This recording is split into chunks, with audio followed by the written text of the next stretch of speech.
Bismillahirrahmanirrahim. Assalamu alaikum rahmatullahi wa barakatuh, and welcome to another episode in the series Dawah Ilallah. The audience here today is a little bit, maybe they've just woken up and they've just got here, but alhamdulillah, we will get that energy going in a few moments, inshallah. We welcome all our guests from all over the world. Welcome you to another episode. Inshallah, you'll get the most out of this because we are basing this series on what the Quran teaches. We are confining ourselves to the text that is found and what reliable text is found in Islam. So we're not using our own understanding or our own wisdom. We are binding ourselves to the teachings that we find in reliable sources within Islam, that being the Quran and the Sunnah. Last week we were talking about the importance of following Muhammad sallallahu alaihi wasallam when we go and give our dawah. And it is narrated in one of the reliable hadith that by Allah, to guide somebody towards Allah is much better than to own a red camel. And I'm sure you all know this, probably heard this a number of times. Perhaps one of the imams at the mosque or somebody has spoken about this, one of the dawah courses. It says, to guide somebody towards Islam is better than to own a red camel. And we've all heard that it's like having a red Ferrari in our day and age. Something really amazing to have owned. But today, when we look at this analogy that is given in this hadith that we found in two different narrations, both in Bukhari and Muslim.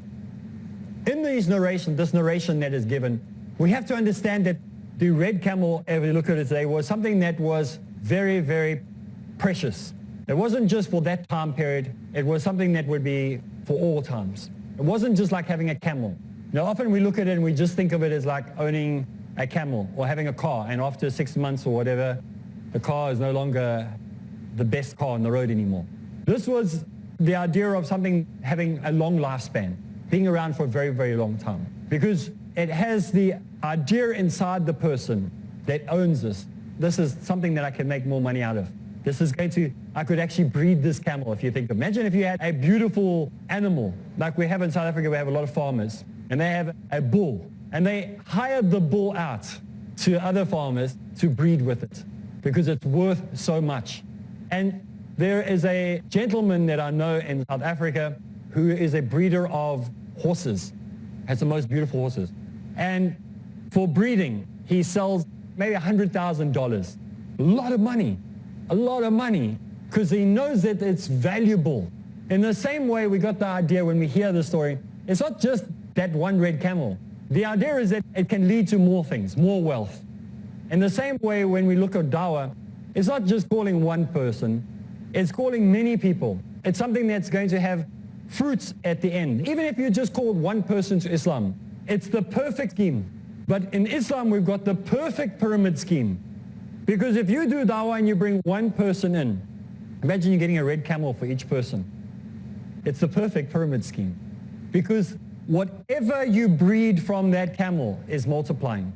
So if you bring one person to Islam, and they become proper Muslims, and they start practicing, you're getting the benefits, the rewards from that, for the good things that they are doing, as well as any people that they may be pulling into Islam or calling into Islam.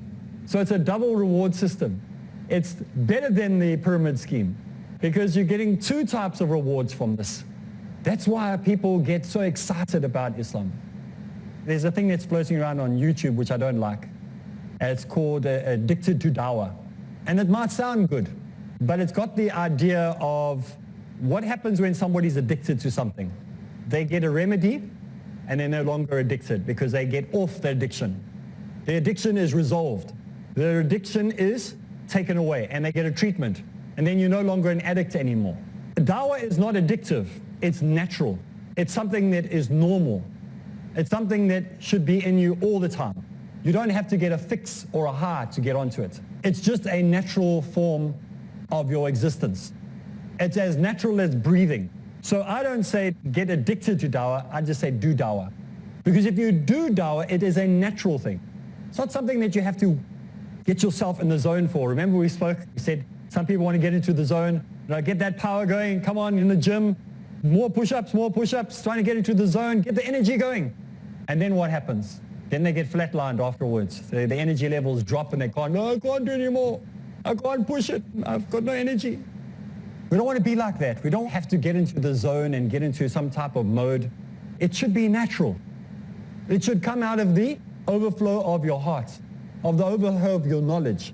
How do you gain knowledge? By passing it on as quickly as possible. Because if you learn something and you just hold it, it's not going to go anywhere.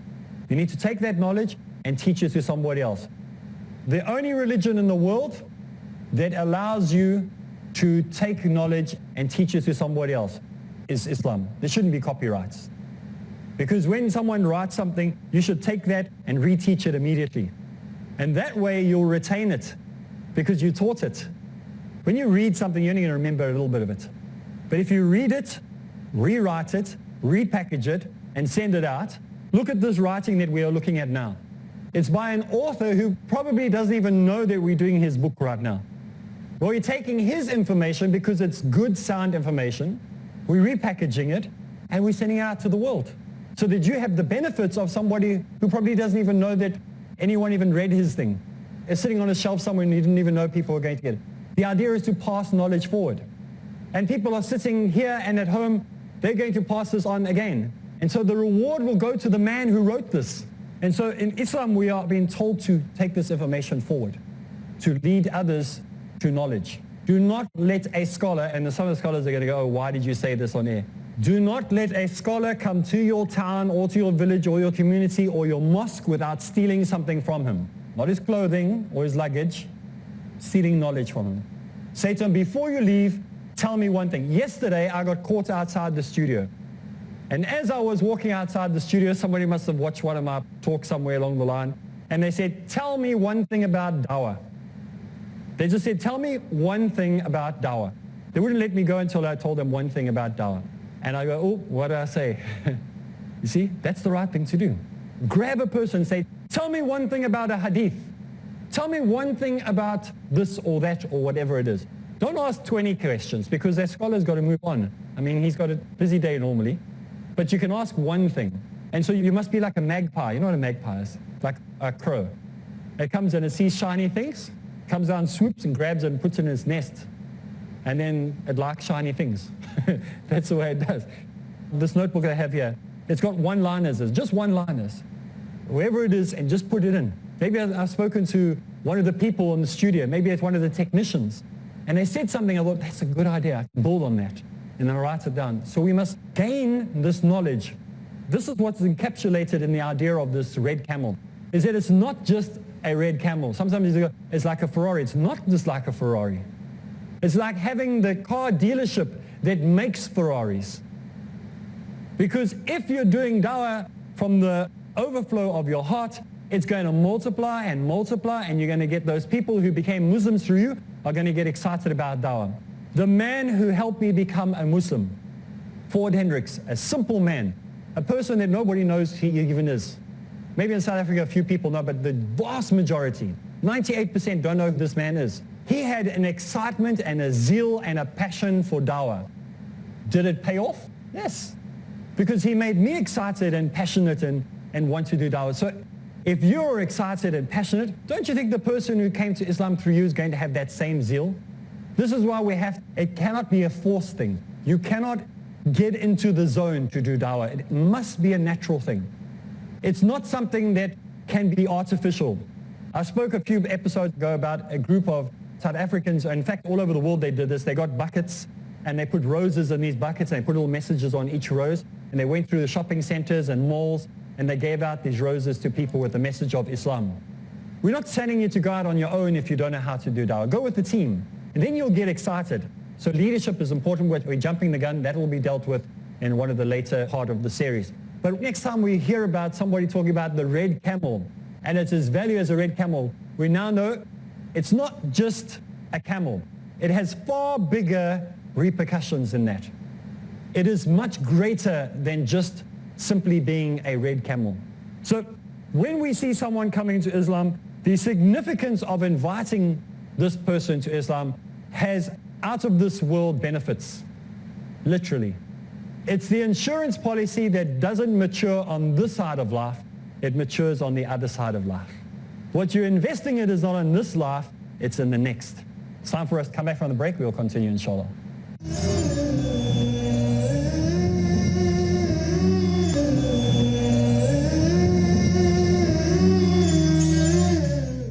Assalamu alaikum rahmatullahi wa barakatuh, and welcome back. We are continuing with our series, Dawah Ilallah. And as we said before the break, when we look at this concept of the red camel that is a reward for bringing someone to Islam, it's bigger than just the fact that it's of great value, like a vehicle or whatever it might be today. It's more than that. The idea is that it continuously grows, inshallah.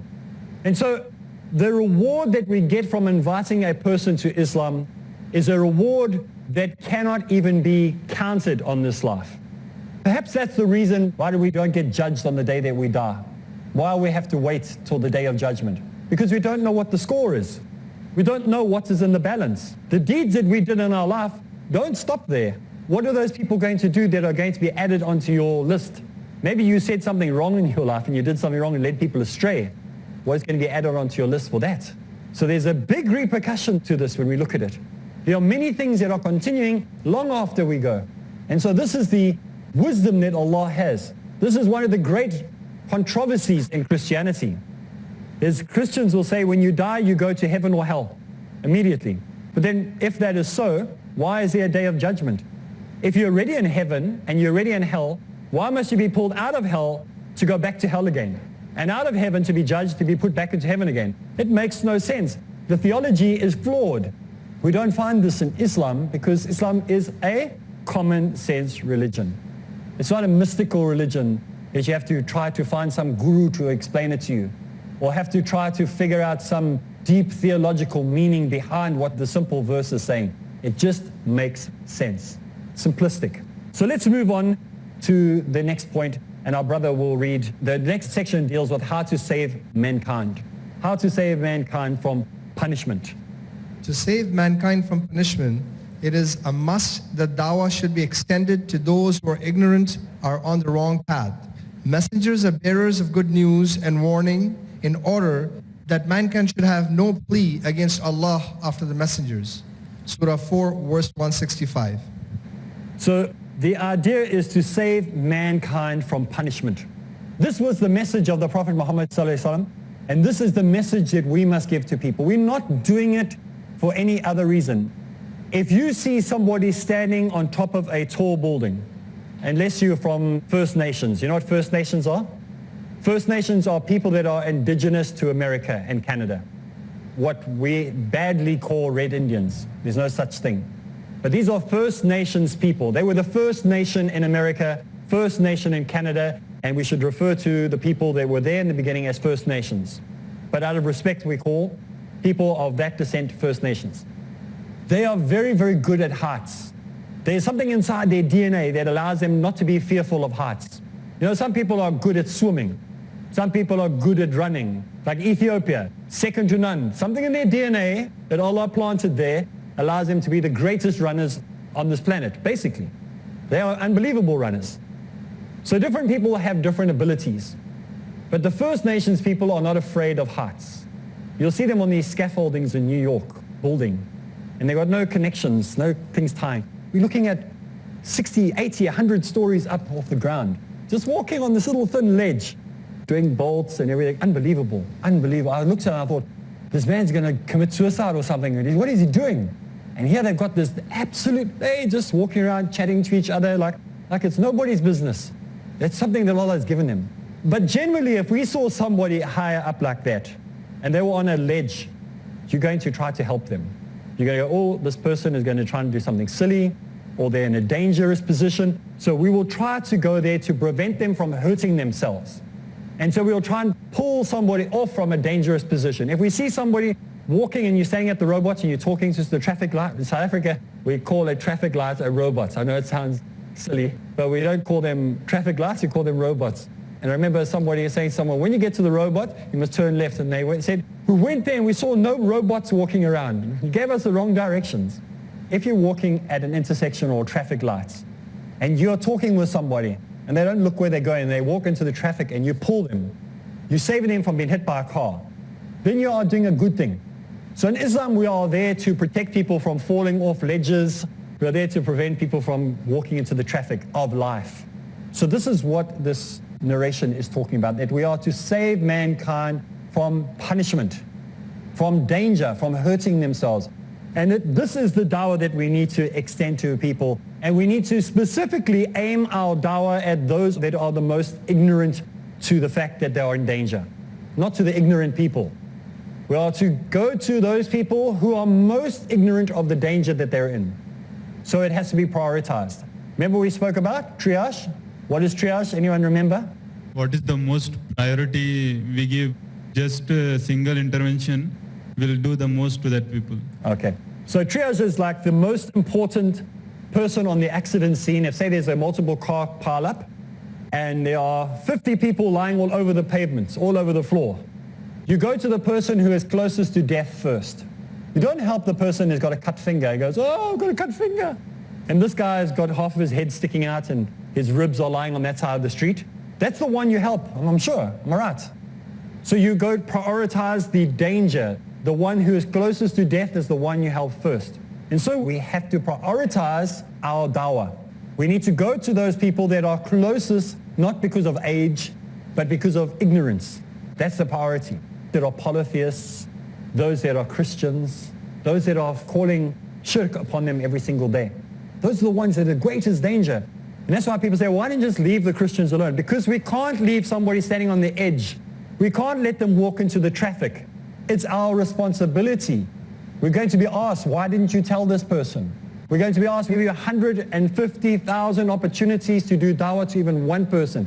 You do it to nobody. We're going to be asked on those accounts. You cannot let an opportunity go by. Remember I was speaking to you a few weeks ago about how in the hotel that I was staying at, there was a man who started to say, Inshallah, Bismillah. He's a Hindu man. But just teaching him a few phrases every day, he's starting to pick up words. And so today he asked me to teach him some new words in Arabic. You see, it's just a simple form of dawah. We're not giving him big, heavy concepts. It's just planting the seeds. And so now he's coming and asking, can you teach me 2 new words? Can you teach me 2 more things? Can you tell me why Muslims don't use knives and forks that are all shiny with gold and silver on them? Can you explain why you don't do that? Can you explain why you dress all the same? Why do you do this? He's asking questions. We're not telling, he's asking. So it's something very, very simple. So in Islam, we find that the message that we have been given is to help people that are the most ignorant first, and those that are furthest from the correct path, that are on the wrong path. Those are the ones we must prioritize when we're helping. So it's very, very logical. It's very simple. We're not making any money out of these people that we're converting. You know, it's not like we're Scientologists. Know the Scientologists? Anyone know who Scientologists are? Scientology. Scientology, they walk around the street there, and they see you when you're walking through the street, and they come up to you and say, brother, I want to give you an E-meter reading, or whatever they call it now. They've got so many names for this thing. And then you say, what is that? And they say, no, we're going to tell you like what your energy levels are like and what you need to change in your life and how you can be better, stronger, faster, more powerful, how you can influence people and win friends and all this nonsense they tell you. And then they get you and they do this test with you in this supposedly this electronic machine that can read all this stuff. And then they give you a printout and they say, you know what, we can resolve all these problems that you've got from this failing this test. You come to this course. It only costs like $100 to come to this course. And then you do that one and they say, after you've done that course, say, well, listen, there are 12 other courses. And as you go through each of the courses, they become more and more expensive. It goes from $100 to $1,000, from $1,000 to $10,000, from $10,000 to $30,000. Literally, not joking. And then the guy who brought you in gets commission. It's the pyramid scheme system going. So why is he calling you to Scientology? Because he's making money. It's a business. It's not about God. It's not about truth. It's not about saving you from being hit by a vehicle coming past or falling off a scaffolding. It's about making money. When that priest is standing there on a Sunday morning and there are 1,000 people in the church, he just sees dollar signs because each one of you are going to give 10%. If you want to really test that priest, say to that priest, you work in this church for the next 5 years for free. Not allowed to take a cent. Don't take a single cent from anyone. Take that 10% dollar signs you see on top of it and give that to the missions. Give that to missionaries. Give that to the poor and the sick and the needy. How long do you think he will be a priest for? Yes, he has basic needs. So you can give him basic needs so it covers his rent and food and his transport. Other than that, no more timeshare money. Then we'll see how many people still remain priests because it's about business. It's about money. This is why you'll see our imams, some of them, they're poor. I mean, they get the worst salaries ever. I mean, they get below minimum, and yet they still continue. Look at the knowledge they know. Look how much heart they have for the work they're doing. Sometimes we take our imams for granted. That man is living below what most of you are making. He's poor, but he's doing it because of the sake of Allah. He's not doing it to become famous and rich and drive a Mercedes-Benz around. He's there because he's genuinely doing it. Very different. Islam is very different to what we find in these prosperity religions in the world. So we're calling people for the sake of Allah. We get no financial gain from it. Yes, we get gain from it and the hereafter, but not on this side of life. But the main reason we do it is out of compassion, out of the sincerity of wanting to prevent somebody else from going through any suffering. Because it's only by the grace of Allah, it's only by the mercy of Allah that we are not in His position. It can happen like that we can be in man's position and we can be lost. So we ask that Allah guide and direct each and every one of us so that we can be on that straight path and that we can do dawah for the right reasons. That's all the time we have for this week, so make sure you join us again next week, same place, same time. So for me, Areeb Islam, Assalamu alaikum wa rahmatullahi wa barakatuh.